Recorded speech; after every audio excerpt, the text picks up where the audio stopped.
Welcome to this episode of the People Dividend podcast.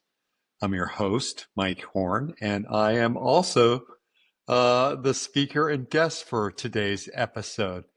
I thought I would take this for those of you who are listening around the launch date, July 22nd, or on the launch date, July 22nd, 2025.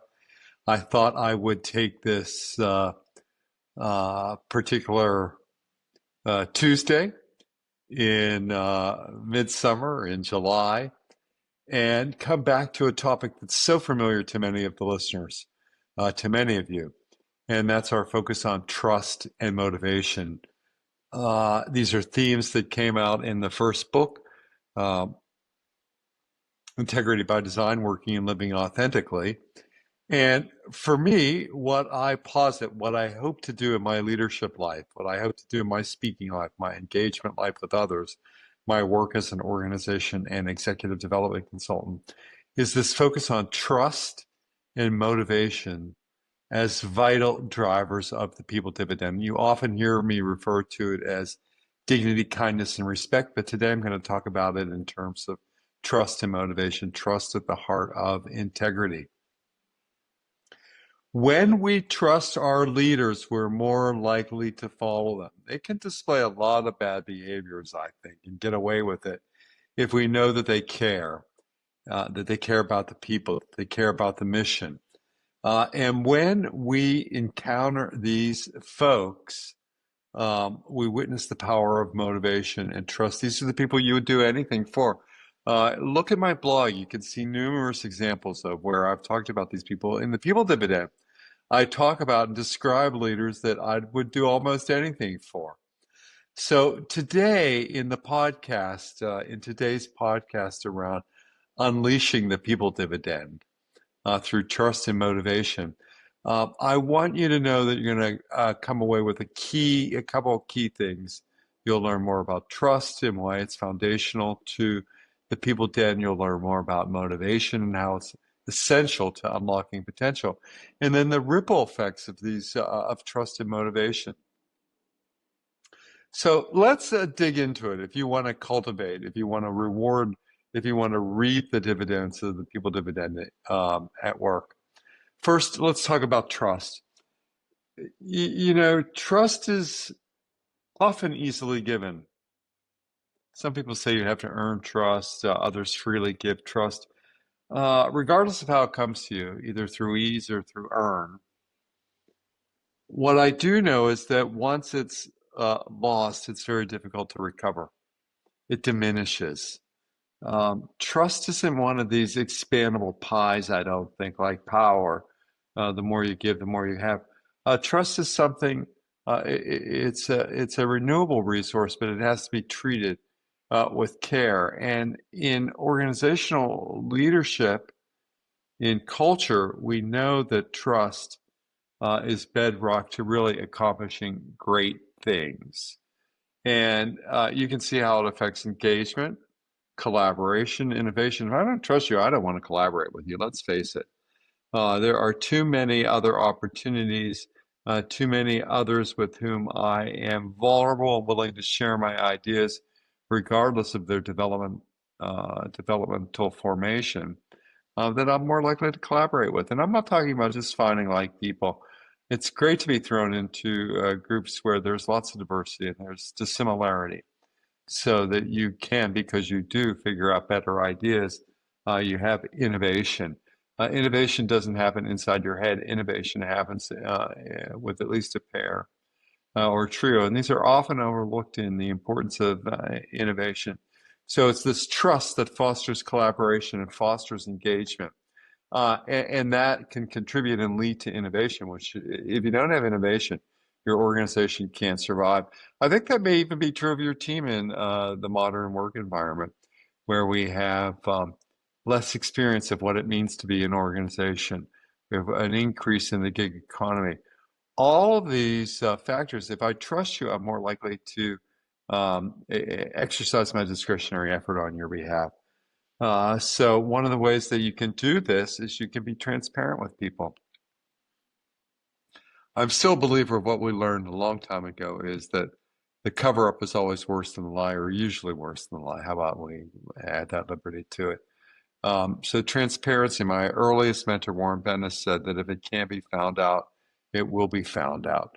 So be transparent. Explain what you can. If you don't want to say something, can't say something, don't say it. I think that's why I had a long career in HR, is because I knew my ability to um, engender trust from others by knowing that they could share their confidences with me. So we really have to think about transparency as a two-way street, and how we create environments systemically that create that, so that we have this broader, overall, consistent communication. It's so important given how many messages that we have, that we think about our communication, and that we empower decision making in all levels of the organization, so that people are confident that they have the ability to exercise, and that ability to exercise, that ability to feel that someone is watching out for me versus looking over me, can make a huge difference in terms of building trust. We have to work that, not looking over me, but watching out for me. It's a very big difference in building trust as the foundation of the People Dividend, which all ties back to authenticity.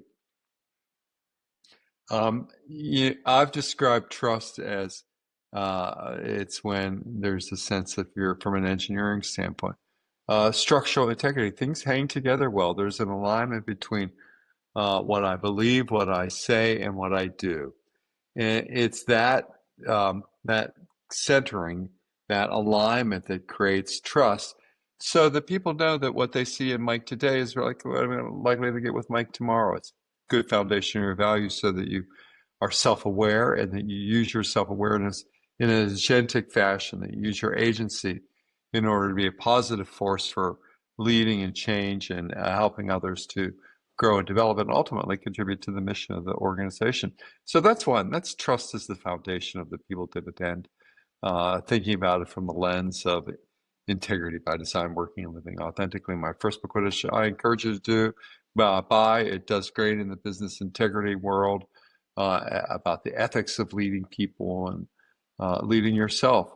And we can talk then about the role of motivation to unlock employee potential in the People Dividend. Now, everybody knows there are differences between extrinsic motivation and intrinsic motivation. Extrinsic motivation refers to the external rewards that we receive, the recognition, the plaques, the compensation in some ways that we receive, public displays. They can even be private displays. They might come in the forms of presidents' clubs, or however you think about these forms of recognition. Some places they still do tenure recognition. You've been here so many years, you get a gift they used to talk about in terms of golden handcuffs, velvet, the velvet coffin. Those really don't apply or exist at this point.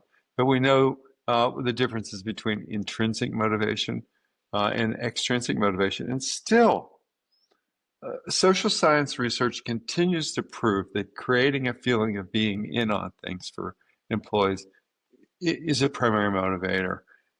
Get them, people can work for different wages, lots of places, but creating this feeling of being in on things is essential to creating a motivated workforce.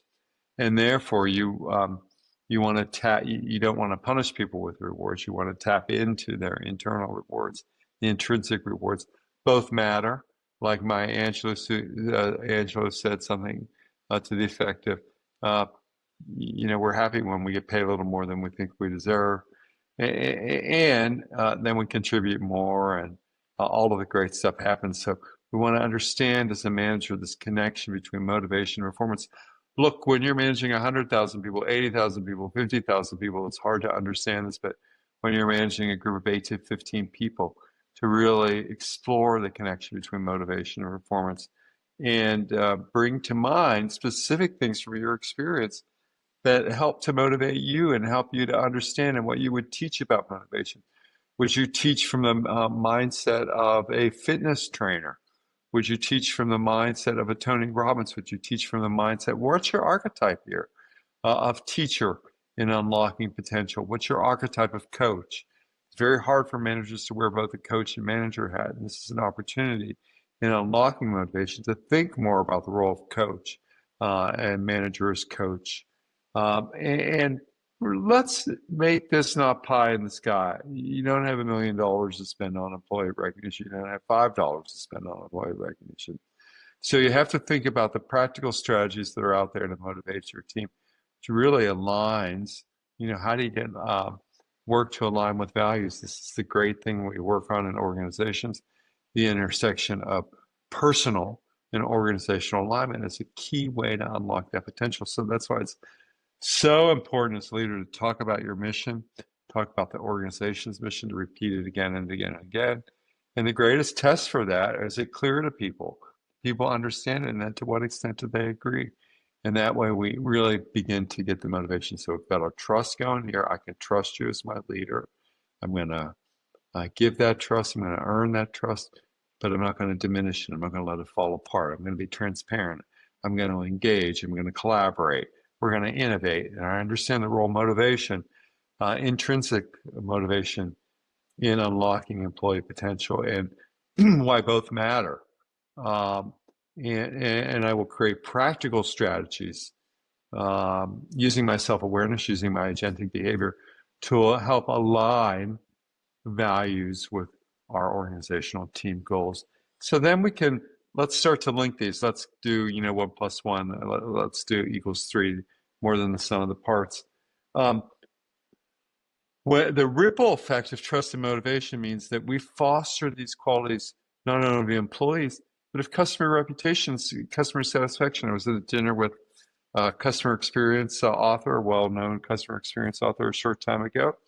She reminded me of one with whom I engaged with when I was in Marriott and other organizations, about how fostering this integrity and trust and motivation together as a manager, if you can bring that, you really get to affect organizational reputation and customer satisfaction.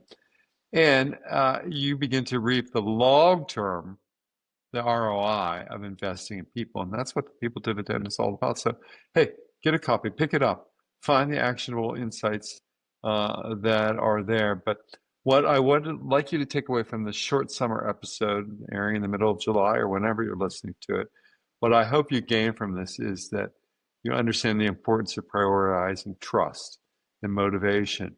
And I encourage you really to assess your current workplace dynamics, look for areas of improvement, and please be sure to like the podcast. Please leave a review. Share this episode with others. Visit me at mike-horne.com because we have lots of additional resources. And until the next episode of the People Dividend podcast, I'm Mike Horne, your host, and I encourage you to stay well and to lead with trust, of understanding motivation, and work on the synergy of trust and motivation for the People Dividend. Once again, thank you so much for listening to the People Dividend, and stay well.